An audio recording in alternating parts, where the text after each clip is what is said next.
I did a video recently about how to play video games on a budget of $0. And one of my suggestions was to play retro games. And in this video, I'd like to argue for indulging in all kinds of retro media. In this video, I'm going to make a distinction between old media and new media. And by media, I primarily mean video games, books, and movies/TV shows. I'm going to conflate movies and TV shows for simplicity's sake in this video. But my main point is this: as media progresses, it gets a lot of new cool things, a lot of new ideas, a lot of new awesome things. But in the process, some things that are really good in themselves are lost. For instance, there's just that feelings that you get, or emotions that you can convey really well with black and white. So there are certain things that you can, in terms of TV shows and movies, that you can only get if you watch an old black and white show. For instance, I just got done watching The Twilight Zone, the old one, and Alfred Hitchcock Presents, which are both black and white. And I think this might also be why sometimes new media tries to copy old media in a way by using black and white. Once in a while you'll see a movie, a new one, that is in black and white, although it throws in color from time to time. And sometimes it does that to try to match the media it came from. For instance, Sin City was in black and white, primarily because it was trying to more accurately and effectively make a movie version of a graphic novel which itself was in black and white. But anyway, yes, in terms of things lost, there was that when it comes to movies and TV shows. And in terms of video games, there's lots of things that you can only get from playing an old game. There just isn't a new game that has what the old game had. And this is also why some game companies try to copy retro gaming with new engines to get that old retro game feel, but out of a new game. For instance, that's why Obsidian is making a isometric game called Project Eternity. Isometric, that literally refers to a bird's eye view RPG. So think like Baldur's Gate and things like that. Also, platformers you don't see as much anymore, and platformers used to be all there was, also known as side-scroller. I'm going to conflate the two, there might be a difference. And think like Super Mario Brothers, Sonic. You go from the left side of the screen to the right side of the screen, and fighting monsters on the way. New games don't really do that anymore. That's kind of old school. But indie developers are often trying to recreate that old school feel.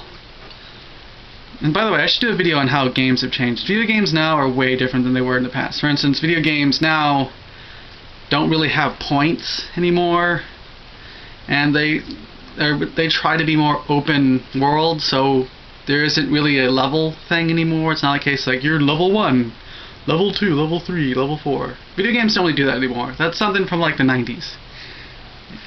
So yeah, there's something retro right there in video games. The idea of levels and the idea of points, which just don't exist in video games now.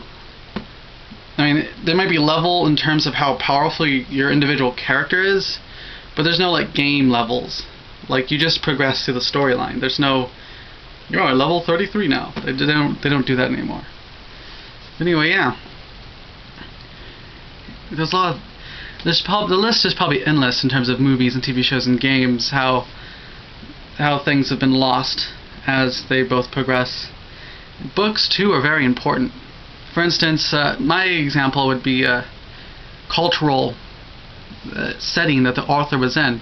So the thing is, the author projects himself or herself into the books, so the cultural setting that the person was in really affects the way the books feel.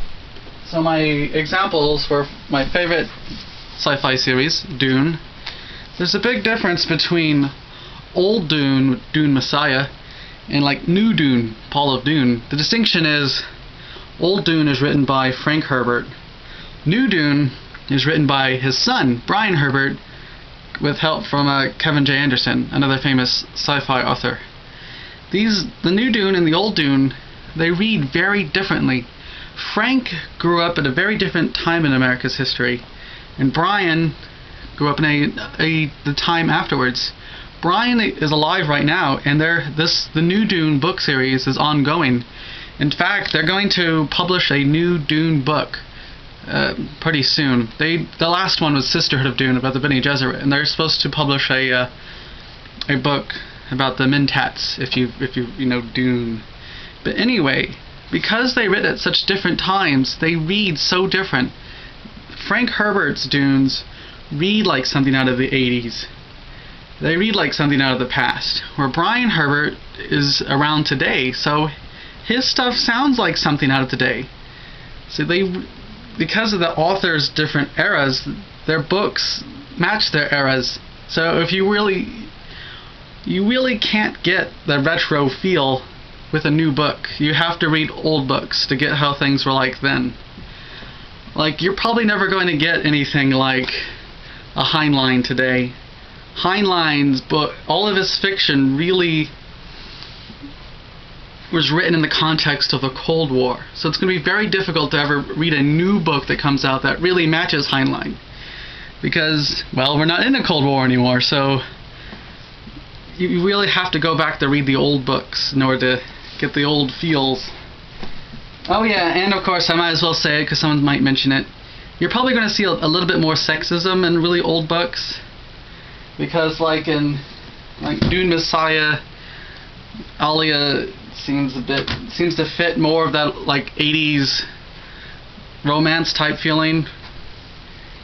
Whereas here she doesn't feel like a woman character from the 80s. She feels more like a woman character from the 2010s. Very different. Anyway, yeah. That's the thing with books. I went more with books spoke more about books because books are a bit more intensive than the other two medias. But anyway, yeah.